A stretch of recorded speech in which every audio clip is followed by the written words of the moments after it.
الحمد لله الحمد لله وكفى وسلام على عباده الذين اصطفى أما بعد فأعوذ بالله من الشيطان الرجيم بسم الله الرحمن الرحيم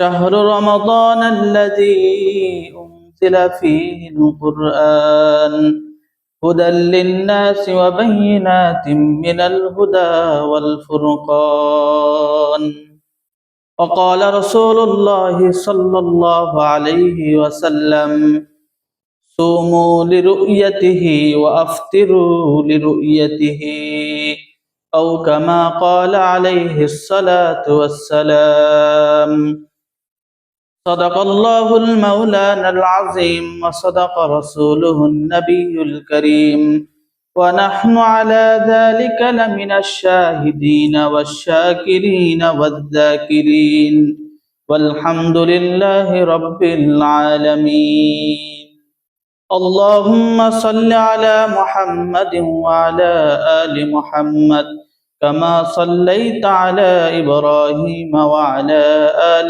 إبراهيم إنك حميد مجيد اللهم بارك على محمد وعلى آل محمد كما باركت على إبراهيم وعلى آل إبراهيم إنك حميد مجيد الحمد لله معزز مكرم مسلمين إكرام সর্বোপরি আল্লাহর দরবারে লাখ কোটি শুকর ও সুজুদ যে আল্লাহ পাক রব্বুল আলামিন আমাদেরকে আবারও একটা সপ্তাহ পর জুমার দিন জামে মসজিদে আল্লাহ পাকের হুকুম জুমার নামাজ আদায় করা। তো আল্লাহ পাক রব্বুল আলামিন আমাদেরকে জুমার দিন জামে মসজিদে আল্লাহ পাকের হুকুম আদায় করার জন্য আমাদের সকলকে একত্রিত করেছেন। ওই আল্লাহ পাকের দরবারে আমরা প্রত্যেকেই কালিমাতুশ শুকর আদায় করি আলহামদুলিল্লাহ। গত সপ্তাহে আলোচনা করেছিলাম তারাবি সংক্রান্ত। তারাবি ৮ রাকাত না ১২ রাকাত না ২০ রাকাত, এই যে আমাদের মাঝে মতনৈক্য, এই মতনৈক্যর সমাধান কি, এই বিষয় নিয়ে গত সপ্তাহে বিস্তারিত আলোচনা করেছি। রাসূলুল্লাহ সাল্লাল্লাহু আলাইহি ওয়াসাল্লাম রজব এবং শাবান তথা রমজানের পূর্বে ২টা মাস রমজানের প্রস্তুতি তো নিতেনই, সাথে কি করতেন? রমজান পাওয়ার জন্য দোয়া করতেন। রজব মাস থেকেই দোয়া করতেন, আল্লাহুম্মা বারিক লানা ফি রজব ওয়া শাবান ওয়া বাল্লিগনা রমাদান। তো রমজান মাস যে সময় আমাদের মাঝে আসে, আসার সাথে সাথেই আমাদের বহু গুণে ইবাদত বৃদ্ধি হয়ে যায়। কেন বৃদ্ধি হয়? রমজানকে কেন্দ্র করে অনেক কয়টা ইবাদত, মুসলমানের সবচাইতে বড় ইবাদতের মৌসুম হলো মাহে রমজান।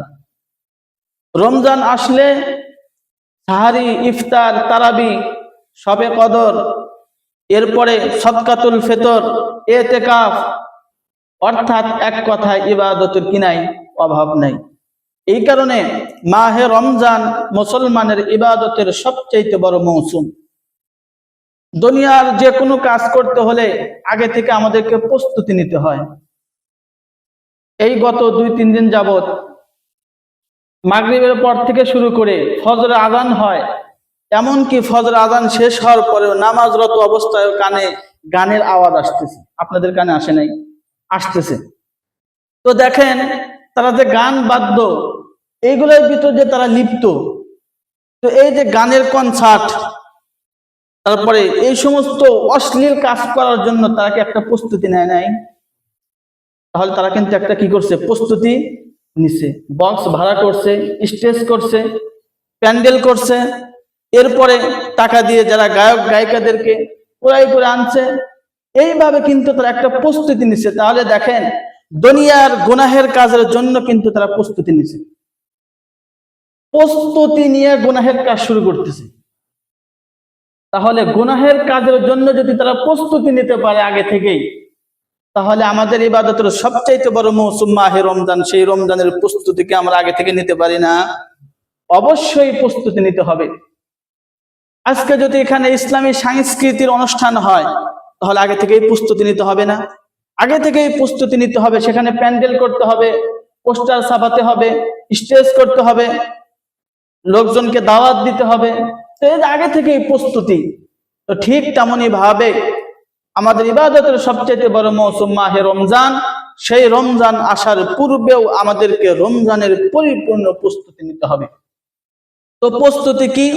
রজব এবং শাবান এই দুইটা মাসে সবচেয়ে বেশি আমল করতে হবে, অর্থাৎ নফল আমলের গতি বাড়ায় দিতে হবে। কে কত বেশি আমল করতে পারে? যদি আমি রজব এবং শাবান এই দুইটা মাস বেশি আমল করতে পারি, তাহলে রমজানে আমার বেশি আমল করা সহজ হবে। দুনিয়ার কোনো কাজ করতে হলে আগে থেকে আমরা প্র্যাকটিস করি, যাতে ওই কাজটা করা আমার জন্য সহজ হয়। যদি আমি আগে থেকে প্র্যাকটিস না করি, তাহলে আমার হয়তো ওই সময় ওই কাজটা করতে গেলে ওই দিন নাও হতে পারে। এই কারণে আগে থেকে ট্রাই করতে হয়, মানে টেস্ট করতে হয়। না করলে গেলে দেখা যায় পরবর্তীতে সমস্যা হতে পারে। এই কারণে রমজান আসার পূর্বেই রাসূলুল্লাহ সাল্লাল্লাহু আলাইহি ওয়াসাল্লাম রজব এবং শাবানের পরিপূর্ণ মাসটাই কেমন যেন রাসূলুল্লাহ সাল্লাল্লাহু আলাইহি ওয়াসাল্লাম রোজা রেখেছেন, পূর্ণ মাসই রোজা রেখেছেন। কেন? রমজানের প্রস্তুতি হিসেবে। এই কারণে এই দুইটা মাস আমলের গতি, নফল ইবাদত বেশি করা, আমলের গতি বাড়ায় দাও। সূরা নাহাল কোরআনুল কারীমের 16 নম্বর সূরা, এই সূরার 97 নম্বর আয়াত আল্লাহ তাআলা বলেন, মান আমিলা সালিহাম মিন যাকারিন আও উনসা ওয়া হুয়া মুমিন ফালানুহইয়ান্নাহু হায়াতান তাইয়্যিবা। মান আমিলা সালিহাম মিন যাকারিন, যদি কোনো ব্যক্তি নেক আমল করে, মিন যাকারিন আও উনসা, চাই সে মহিলা হোক, নারী হোক অথবা পুরুষ হোক, যেই ব্যক্তি নেক আমল করবে, আল্লাহ পাক রব্বুল আলামিন ওই ব্যক্তিকে দুইটা পুরস্কার দিবেন। এক নম্বর ফালানুহইয়ান্নাহু হায়াতান তাইয়্যিবা, এক নম্বর দুনিয়ার জীবন, পুত পবিত্রতার জীবন আল্লাহ পাক তাকে দান করবেন, সচ্ছলতার জীবন, পবিত্র জীবন দুনিয়াতে আল্লাহ পাক তাকে হাদিয়া স্বরূপ দিয়ে দিবেন। যে ব্যক্তি নেক আমল করবে, চাই সে পুরুষ হোক অথবা নারী হোক, এক নম্বর পুরস্কার পুত পবিত্র জীবন আল্লাহ পাক রব্বুল আলামিন তাকে দিবেন। দ্বিতীয় নম্বর ফালানুহইয়ান্নাহু হায়াতান তাইয়্যিবা ওয়ালানাজজিয়ান্নাহুম আজরাহুম বিআহসানি মা কানু ইয়ামালুন, তাদের উত্তম আমলের জন্য আল্লাহ পাক রব্বুল আলামিন উত্তম পুরস্কার দান করবেন। যে আমল করবে দুনিয়াতে, এই উত্তম আমল যদি তারা করে, এই উত্তম আমলের বিনিময়ে আল্লাহ পাক উত্তম পুরস্কার তাদেরকে দান করবে। তাহলে দুনিয়াতে চাই সে পুরুষ হোক অথবা নারী হোক, যে আমল করবে, আমলে সালেহ করবে, আল্লাহ পাক রব্বুল আলামিন তাকে দুইটা পুরস্কারে পুরস্কৃত করবেন। এক নম্বর পুত পবিত্রতার জীবন, দ্বিতীয় নম্বর উত্তম পুরস্কার আল্লাহ পাক তার আমল নামে দান করবেন। কারণ তাম পৃথিবীতে যত মানুষ অতিবাহিত হয়েছে এবং বর্তমান আছে, সামনে যারা আসবে, পৃথিবীর প্রতিটি মানুষ জন্ম হয়েছে একজন ব্যক্তি থেকে। সূরা নিসা আয়াত 1 আল্লাহ তাআলা বলেন, ইয়া আইয়ুহান নাস ইত্তাকু রাব্বাকুম আল্লাযী খালাকাকুম মিন নাফসিন ওয়াহিদা, হে দুনিয়ার মানুষ সকল, তোমরা ওই আল্লাহকে ভয় করো, যেই আল্লাহ পাক রব্বুল আলামিন তোমাদেরকে একজন ব্যক্তি হতে সৃষ্টি করেছে। তাহলে তাম পৃথিবীর সমস্ত মানুষ যারা অতিবাহিত হয়েছে এবং এখন যারা আছে এবং সামনে যারা আসবে, সকল মানুষ একজন ব্যক্তি থেকে আল্লাহ পাক সৃষ্টি করেছেন। এই কারণে বললাম, আমল চাই সে নারী হোক অথবা পুরুষ হোক, যে আমল করবে আল্লাহ পাক তাকে এই উত্তম দুইটা পুরস্কার আল্লাহ পাক তাকে দিবেন। তাম পৃথিবীর সমস্ত মানুষের রূহ এক জিনিস, একই রূহ, একই রূহ। রাসূলুল্লাহ সাল্লাল্লাহু আলাইহি ওয়াসাল্লাম তিনি বলেন, হযরত আদম আলাইহিস সালাতু ওয়াস সালামের পৃষ্ঠদেশ থেকে যেই রূহ আল্লাহ পাক রব্বুল আলামিন তাকে দিয়েছেন, সেখান থেকে তাম পৃথিবীর সমস্ত মানুষকে সৃষ্টি করেছে। যদিও নারী পুরুষ গঠন পদ্ধতি ভিন্ন, কিন্তু রূহ এক, পুরুষের ভিতর থেকে যদি রূহ বের হয়ে যায় সে কি? মৃত। নারীর ভিতর থেকেও যদি রূহটা বের হয়ে যায় সেও মৃত্যু। এই কারণে গঠন পদ্ধতি এটা কোনো বিষয় না, বিষয় হলো আমল। আমি আপনি যতটুকু আমল করব এই আমলই আমার আপনার জিন্দেগিতে থেকে যাবে। এখানে সূরা হুজুরাতের মধ্যে আল্লাহ তাআলা বলেন, হে দুনিয়ার মানুষ সকল, কোন ব্যক্তি কালো হোক বা সাদা হোক বা বাটে হোক অথবা ফর্সা হোক লম্বা হোক, এটা কোনো বিষয় না। তোমাদের ভিতরে সবচাইতে সম্মানিত হলো ওই ব্যক্তি যে ব্যক্তির ভিতরে আল্লাহর ভয় আছে। ইন্না আকরামাকুম ইনদাল্লাহ, তোমাদের ভিতরে সবচাইতে সম্মানিত ওই ব্যক্তি যে ব্যক্তির ভিতরে আল্লাহর ভয় ঢুকে গেছে, ওই ব্যক্তি হলো সবচাইতে বেশি সম্মানিত। এই কারণে এই রজব এবং শাবান এই দুইটা মাস আমাদেরকে বেশি বেশি আমল করতে হবে।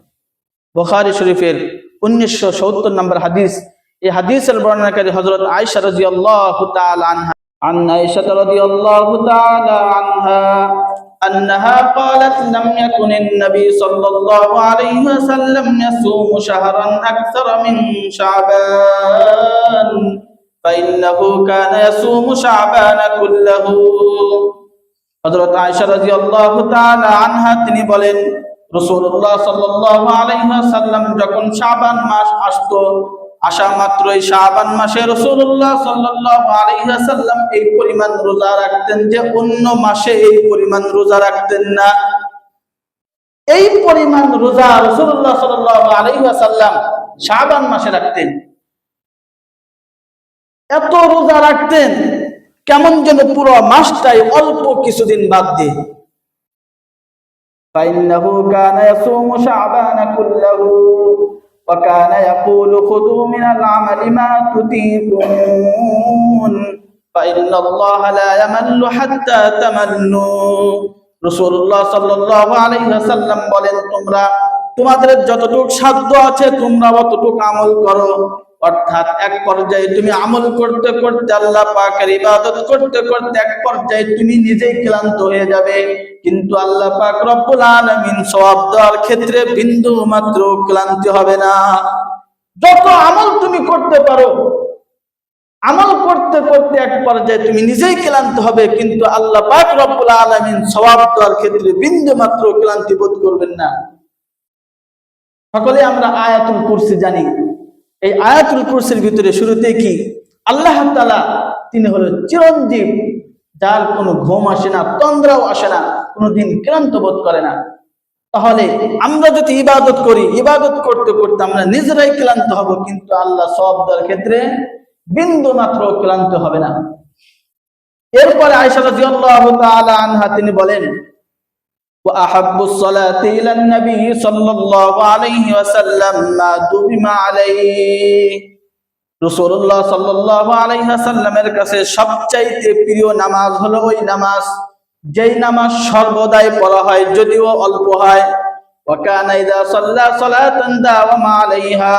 এবং রাসূলুল্লাহ সাল্লাল্লাহু আলাইহি ওয়াসাল্লাম যখন কোন নামাজ আদায় করতেন ওই নামাজটা স্থায়ী করতেন, অর্থাৎ একদিন পরেই ক্লান্ত হয় নাই, বরং ওই নামাজ প্রতিদিন আদায় করতেন। এমন না যে একদিন সারা রাত নামাজ পড়লাম 3 দিন আর খবর নাই। আমাদের সামনে কি শবে বরাত আছে, কি করবো সেই দিন? ফজরের আগ পর্যন্ত নফল নামাজ পড়ব। মুয়াজ্জিন সাহেব যে সময় আজান দিবে ফজরের জামাতে আর আসেনি, ঘুম চোখে, কেন? সারা রাত নামাজ পড়ছে। এই নামাজের কোনো দাম নাই, এই নামাজের কোনো দাম নাই। সারা জীবনের নফল নামাজ মিলায় একটা ফরজের সমতুল্য হবে না। 100টা খেজুর গাছ মিলাইলে বা সুপারি গাছ মিলাইলে একটা নারকেল গাছ হবে? হবে? 500, 1000 যত খেজুর গাছ আপনি মিলান একটা কি নারকেল গাছ হবে? হবে না। জীবনের প্রতিটি নফল, যত নফল আছে সব নফল একত্রিত করবেন, একটা ফরজের সমতুল্য হবে না। এই কারণে যেই নামাজ পড়তে হবে সেটা স্থায়ী পড়তে হবে।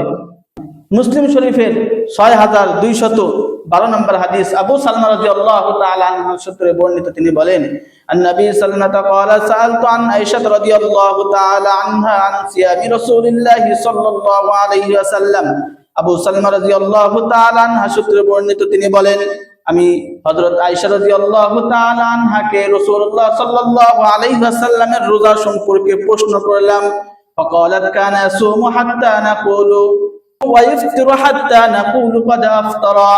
হযরত আয়েশা রাদিয়াল্লাহু তাআলা আনহা তিনি বললেন, রাসূলুল্লাহ সাল্লাল্লাহু আলাইহি ওয়াসাল্লাম যখন রোজা রাখতেন লাগাতার শুধু রোজাই রাখতেন, আমরা ওই সময় মনে করতাম রাসূলুল্লাহ সাল্লাল্লাহু আলাইহি ওয়াসাল্লাম হয়তো আর কোনোদিন রোজা ভাঙবেনই না।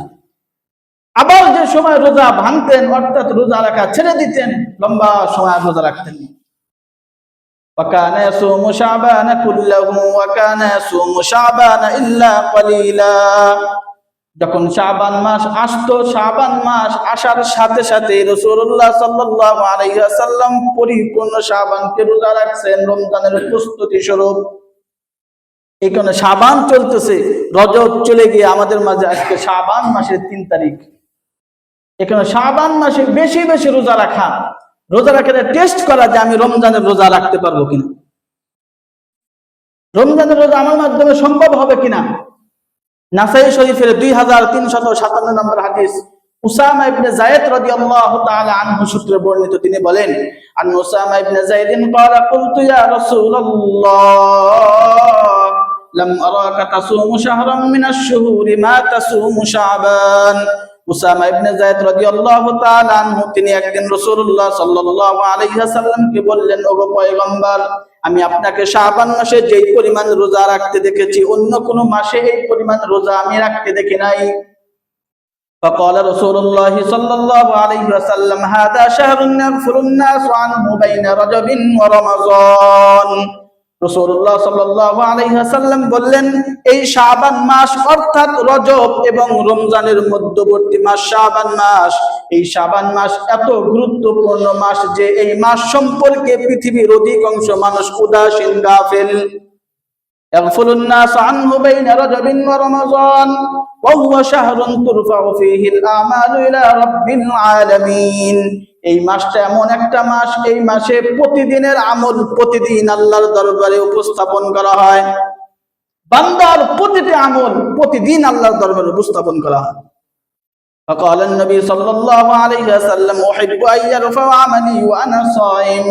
রাসূলুল্লাহ সাল্লাল্লাহু আলাইহি ওয়াসাল্লাম তিনি বলেন, আমি এটা পছন্দ করি আমার আমলকে আল্লাহর দরবারে পেশ করা হোক আর আমি ওই অবস্থায় রোজাদার। আমি রোজা থাকবো আর রোজা অবস্থায় আমার আমল আল্লাহর দরবারে পেশ করা হবে, এটা আমি বেশি পছন্দ করি। আমরা জানি সপ্তাহে 2টা দিন রাসূলুল্লাহ সাল্লাল্লাহু আলাইহি ওয়াসাল্লাম রোজা রাখছেন, সোমবার এবং বৃহস্পতিবার। সোমবার দিন আল্লাহ রাসূল সাল্লাল্লাহু আলাইহি ওয়াসাল্লাম কেন রোজা রাখছেন?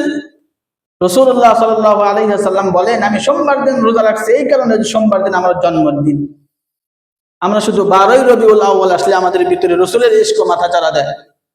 আল্লাহ রাসূল প্রত্যেক মাসে 4টা রোজা রাখতেন, অর্থাৎ প্রতি সপ্তাহে একটা। কি কারণে? সেটা জন্মদিনকে কেন্দ্র করে। আর বৃহস্পতিবার দিন রোজা রাখতেন কেন? এই বৃহস্পতিবার দিন আল্লাহ পাকের কাছে বান্দার আমল উপস্থাপন করা হয়, একটা সপ্তাহের আমল বৃহস্পতিবার দিন আল্লাহ তাআলার দরবারে উপস্থাপন করা হয়। এই কারণে রাসূলুল্লাহ সাল্লাল্লাহু আলাইহি ওয়াসাল্লাম বৃহস্পতিবার দিন রোজা রাখতেন।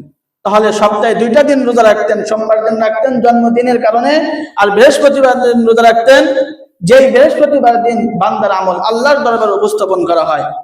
আর শাবান মাসে প্রতিদিনের আমল আল্লাহর কাছে প্রতিদিন উপস্থাপন করা হয়।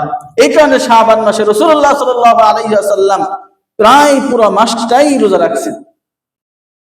এই কারণে চেষ্টা করা পুরো শাবানকে রোজা রাখা। আবু দাউদ শরীফের 2325 নম্বর হাদিস, রাসূলুল্লাহ সাল্লাল্লাহু আলাইহি ওয়াসাল্লাম বলেন, সুমু লিরুয়াতিহি ওয়া আফতিরু লিরুয়াতিহি।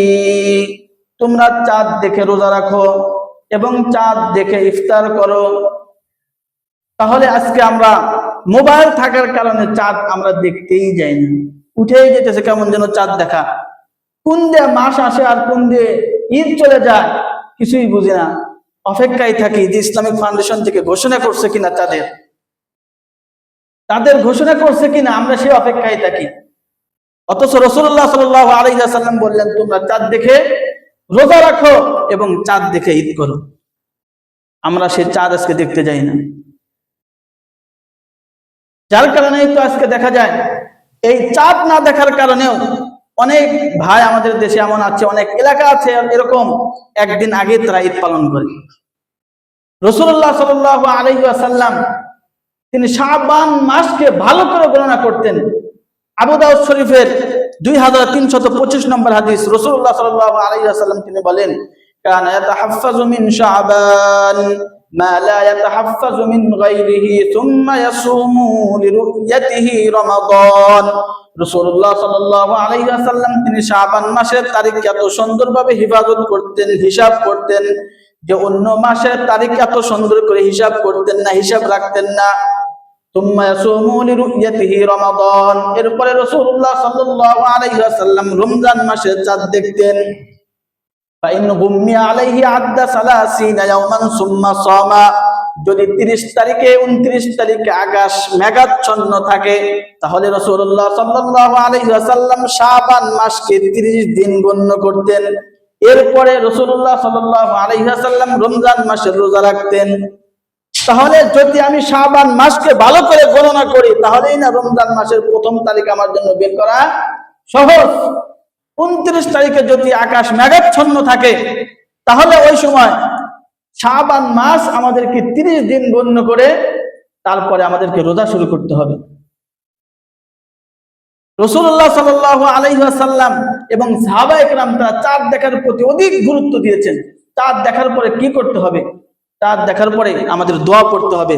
তিরমিজি শরীফের 3451 নম্বর হাদিস, হাদিসের বর্ণনা তালহা ইবনে উবাইদুল্লাহ রাদিয়াল্লাহু তাআলা আনহু থেকে বর্ণিত, তিনি বলেন, আন তালহা ইবনে উবাইদুল্লাহ রাদিয়াল্লাহু তাআলা আনহু قال كان رسول الله صلى الله عليه وسلم اذا راى الهلال قال اللهم أهله علينا باليمن والإيمان والسلامة والإسلام ربي وربك الله। তালহা ইবনে উবাইদুল্লাহ রাদিয়াল্লাহু তাআলা আনহু সূত্রে বর্ণিত, তিনি বলেন, রাসূলুল্লাহ সাল্লাল্লাহু আলাইহি ওয়াসাল্লাম যখন চাঁদ দেখতেন, চাঁদ দেখা মাত্র এই দোয়াটা পাঠ করতেন, আল্লাহুম্মা আহিল্লাহু আলাইনা বিল ইমনি ওয়াল ঈমান ওয়াস সালামাতি ওয়াল ইসলাম রব্বি ওয়া রাব্বুকাল্লাহ। এই দোয়াটা চাঁদ দেখে পাঠ করা। আজকে আমরা চাঁদ না দেখে ঈদ করতে চাই। সৌদি আরবের সাথে মিল রেখে আমাদের দেশে একদিন আগে ঈদ করে, এরকম এলাকা নাই? মানিকগঞ্জে আছে চাঁদপুর, তারা কি করে? সৌদির সাথে মিল রেখে একদিন আগে ঈদ করে, কিন্তু কুরবানি কিন্তু দেয় না। একদিন আগে কিন্তু কি করে না? কুরবানি করে না, কিন্তু ঈদের নামাজ পড়ে। কারণ কুরবানি দিতে কি খরচ হয়? টাকা খরচ হয়। যাতে মাতাল তালি ঠিক। তারা কুরবানি দেয় না, কিন্তু কি করে? একদিন আগে ঈদের নামাজ পড়ে। আপনি যত পশ্চিম দিকে যাবেন তত সময়ের প্রতি আপ ডাউন হবে, দেখবেন সময় মিল পড়তেছে না। আপনি সৌদির সাথে মিল রাখবেন। এখন আমরা জুমা নামাজ আদায় করতেছি, সৌদিকে জুমা পড়তেছে, অনেক সময়ের ব্যবধান। পুরো পৃথিবীটা হলো বলের মতো গোল, কোথাও রাত্র হচ্ছে আবার কোথাও দিন হচ্ছে। এই কারণে রাসূলুল্লাহ সাল্লাল্লাহু আলাইহি ওয়াসাল্লাম বললেন, তোমরা চাঁদের প্রতি বেশি গুরুত্ব দাও। চাঁদ দেখো, ঈদ করো, চাঁদ দেখে তোমরা রোজা রাখো। এখানে চাঁদের প্রতি আমাদের গুরুত্ব দিতে হবে। এই যে শাবান মাস আমাদের চলতেছে, কয়জন আমরা চাঁদ দেখছি? অথচ রাসূলের সুন্নাত চাঁদ দেখা কেউ দেখছি? প্রত্যেকে আমরা অপেক্ষায় থাকি ইসলামিক ফাউন্ডেশন থেকে কখন খবর আসবে চাঁদ দেখা গেছে। এখানে চাঁদ দেখা রাসূলের সুন্নাত, চাঁদ দেখা রাসূলের সুন্নাত আদায় করা। রমজানের রোজা এটা মুসলমানদের উপরে প্রথমে ফরজ হয় না, বরং 4টা ধাপে ফরজ হয়েছে। কয়টা ধাপে? 4টা ধাপে ফরজ হয়েছে। সর্বপ্রথম রাসূলুল্লাহ সাল্লাল্লাহু আলাইহি ওয়াসাল্লাম তিনি রোজা রাখতেন প্রত্যেক মাসের শুরুতে। তিরমিজি শরীফের হাদিস, আব্দুল্লাহ ইবনে মাসউদ রাদিয়াল্লাহু তাআলা আনহু সূত্রে বর্ণিত, তিনি বলেন, কানা রাসূলুল্লাহ সাল্লাল্লাহু আলাইহি ওয়াসাল্লাম ইয়াসুমু সালাসাতা আইয়ামিন মিন গুররাতি কুল্লি শাহরিন। রাসূলুল্লাহ সাল্লাল্লাহু আলাইহি ওয়াসাল্লাম প্রত্যেক মাসের শুরুর 3 দিন রোজা রাখতেন। তো রাসূলুল্লাহ সাল্লাল্লাহু আলাইহি ওয়াসাল্লাম রোজা রাখতেন, সাহাবায়ে কেরাম দেখে রাসূলের সাথে সাথে রোজা রাখতেন, কিন্তু কারোর উপর বাধ্য করা হয়নি। তো এই যে প্রথম পর্যায়ে রোজা কেমনে আসে? রাসূলুল্লাহ সাল্লাল্লাহু আলাইহি ওয়াসাল্লাম রোজা রাখলো, সাহাবায়ে কেরাম দেখে তারাও রাসূলুল্লাহ সাল্লাল্লাহু আলাইহি ওয়াসাল্লামের সাথে রোজা রাখে। এরপরে আশুরার রোজা আমরা প্রত্যেকেই জানি। আল্লাহ রাসূল সাল্লাল্লাহু আলাইহি ওয়াসাল্লাম মক্কা থেকে হিজরত করে মদিনায় গেলেন। যাওয়ার পরে দেখে মদিনার ইহুদিরা রোজা রাখে। রাসূলুল্লাহ সাল্লাল্লাহু আলাইহি ওয়াসাল্লাম তাদেরকে জিজ্ঞাসা করলো, তোমরা কিসের রোজা রাখো? ইহুদিরা জবাব দিল, হাদা ইয়াউমুন নাজাল্লাহু বানি ইসরাঈলা মিন আদুবিহিম ফাসামাহু মূসা। এই দিন হযরত মূসা আলাইহিস সালাতু ওয়াস সালামকে আল্লাহ পাক রব্বুল আলামিন ফিরআউনের কবল থেকে মুক্তি দিয়েছে। এই কারণে হযরত মূসা আলাইহিস সালাতু ওয়াস সালাম এই 10 মুহররম আশুরার দিন রোজা রাখছে বলেই আমরা রোজা রাখি। রাসূলুল্লাহ সাল্লাল্লাহু আলাইহি ওয়াসাল্লাম ওই সময় সাহাবায়ে কেরামদেরকে বললেন, আগামী বছর থেকে আমিও রাখবো, তোমরাও রাখবা। তারা রাখে একটা, কিন্তু আমরা রাখবো 2টা। এই যে মুহররমের 10 তারিখের রোজা, এটা আমাদের উপর ফরজ করে দেওয়া হলো। এটা ফরজ ছিল। মুসলিম শরীফের হাদিস 2368 নম্বর হাদিস, আব্দুল্লাহ ইবনে ওমর রাদিয়াল্লাহু তাআলা আনহু সূত্রে বর্ণিত। তিনি বলেন, আন আব্দুল্লাহ ইবনে ওমর রাদিয়াল্লাহু তাআলা আনহুমা আন্না রাসূলুল্লাহ সাল্লাল্লাহু আলাইহি ওয়াসাল্লাম সামাহু ওয়াল মুসলিমুন ক্বাবলা আন ইফতারাদ রমাদান। রাসূলুল্লাহ সাল্লাল্লাহু আলাইহি ওয়াসাল্লাম তিনি রমজানের রোজা ফরজ হওয়ার পূর্বে এই আশুরার দিনের রোজা রাখতেন। ফালাম মুফতারিদ রমাদান, অতঃপর যখন রমজানের রোজা ফরজ করে দেওয়া হয়, ফাকাল রাসূলুল্লাহ সাল্লাল্লাহু আলাইহি ওয়াসাল্লাম ইন্না আশুরা ইয়াউমুন মিন আইয়ামিল্লাহ। এরপরে রাসূলুল্লাহ সাল্লাল্লাহু আলাইহি ওয়াসাল্লাম বললেন, এই আশুরার রোজা হলো অন্য অন্য নফল রোজার মতো। অন্য অন্য নফল রোজার যেই হুকুম, এই 10 মুহররম ওই রোজার একই হুকুম। ফামান শাআ সামাহু ওয়া মান শাআ তারাকাহু। সুতরাং আজ থেকে যদি কেউ চায় তাহলে 10 মুহররম রোজা রাখতেও পারে, ছেড়েও দিতে পারে। এটা কোন সময়? রমজানের রোজা ফরজ হওয়ার পরে। তাহলে রমজানের রোজা ফরজ হওয়ার আগে আশুরার রোজা কি ছিল? ফরজ ছিল। এরপরে আবার সূরা বাকারার 185, 83, 84 এবং 85 নম্বর আয়াতে আল্লাহ তাআলা তৃতীয় ধাপে রমজানের রোজা ফরজ হয়। কিভাবে? আল্লাহ তাআলা বলেন, ইয়া আইয়ুহাল্লাযীনা আমানু কুতিবা আলাইকুমুস সিয়াম। ঈমানদারগণ, তোমাদের উপর রমজানের রোজাকে ফরজ করা হলো, কামা কুতিবা আলাল্লাযীনা মিন ক্বাবলিকুম লাআল্লাকুম তাত্তাকুন। যেমন তোমাদের পূর্ববর্তী জাতির উপরে রোজা ফরজ করা হয়েছিল, এইভাবে তোমাদের উপরেও রোজা ফরজ করা হলো। তবে ওয়ালাল্লাযীনা ইউতিকুনাহু ফিদয়াতুন তাআমু মিসকিন। তোমাদের মধ্যে যদি কোনো স্বাবলম্বী ব্যক্তি থাকে তাহলে সে এই রোজার পরিবর্তে ফিদিয়াও দিতে পারে। অর্থাৎ বড়লোক যারা আছে, যারা ধনাঢ্য ব্যক্তি আছে, এরা রোজার পরিবর্তে যদি ফিদিয়া দেয়, রোজা আদায় হয়ে যাবে। রোজার পরিবর্তে যদি ফিদিয়া দেয় কি হবে? রোজা আদায় হয়ে যাবে। এরপরে আল্লাহ তাআলা বললেন, ওয়া আনতাসুমু খায়রুল লাকুম ইন কুনতুম তা'লামুন। তবে ফিদিয়া দেওয়ার চাইতে রোজা রাখাটাই কি উত্তম, ভালো। তাহলে প্রথম ধাপে রোজা ফরজ হয় না। কিভাবে রোজা শুরু হলো? রাসূলুল্লাহ সাল্লাল্লাহু আলাইহি ওয়াসাল্লাম প্রত্যেক মাসের শুরুতে রোজা রাখছেন, এটা দেখে সাহাবায়ে কেরামও রাসূলুল্লাহ সাল্লাল্লাহু আলাইহি ওয়াসাল্লামের সাথে রোজা রাখছেন। দ্বিতীয় ধাপে আশুরার রোজা ফরজ করে দেওয়া হলো। এরপরে আবার রমজানের রোজা ফরজ করা হলো। তবে যেই ব্যক্তির সামর্থ্য আছে ফিদিয়া দিয়ে রোজা থেকে কি হতে পারত? মুক্ত হতে পারত। এরপরে চতুর্থ ধাপ আল্লাহ তাআলা বলেন, শাহরু রমাদান আল্লাযী উনজিলা ফীহিল কুরআন। এই যে রমজান মাস, এই রমজান মাসে আমি কোরআন নাযিল করলাম। ফামান শাহিদা মিনকুমুশ শাহরা ফালইয়াসুম। সুতরাং এই রমজান মাস যদি কোনো ব্যক্তি পায় তাহলে ওই ব্যক্তির উপর রমজানের রোজা ফরজ। ডাইরেক্ট ফরজ করে দিলেন। এখন যেই ব্যক্তি রমজান পাবে তার উপরে রোজা ফরজ, আর ফিদিয়া দেওয়ার অপশন বাকি নেই। তাহলে এই 4টা ধাপে রমজানের রোজা ফরজ হয়।